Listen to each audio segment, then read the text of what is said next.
چنانچہ ایسا ہی کیا گیا، اور جادوگر فرعون کے پاس آ پہنچے اور کہنے لگے کہ اگر ہم جیت گئے تو ہمیں صلہ تو عطا کیجیے گا نا؟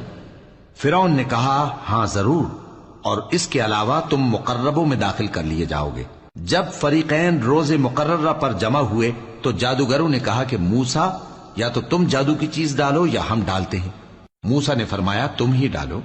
سو جب انہوں نے جادو کی چیزیں ڈالی تو لوگوں کی آنکھوں پر جادو کر دیا، یعنی نظر بندی کر دی، اور لاٹھیوں اور رسیوں کے سانپ بنا بنا کر انہیں ڈرا ڈرا دیا اور بہت بڑا جادو دکھایا۔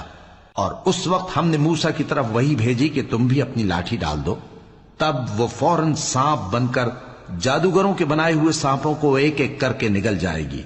آخر حق ثابت ہو گیا اور جو کچھ وہ لوگ کرتے تھے باطل ہو گیا۔ چنانچہ اس موقع پر وہ مغلوب ہو گئے اور ذلیل ہو کر رہ گئے، اور یہ کیفیت دیکھ کر جادوگر سجدے میں گر پڑے، کہنے لگے کہ ہم سب جہانوں کے پروردگار پر ایمان لائے، یعنی موسیٰ اور ہارون کے پروردگار پر۔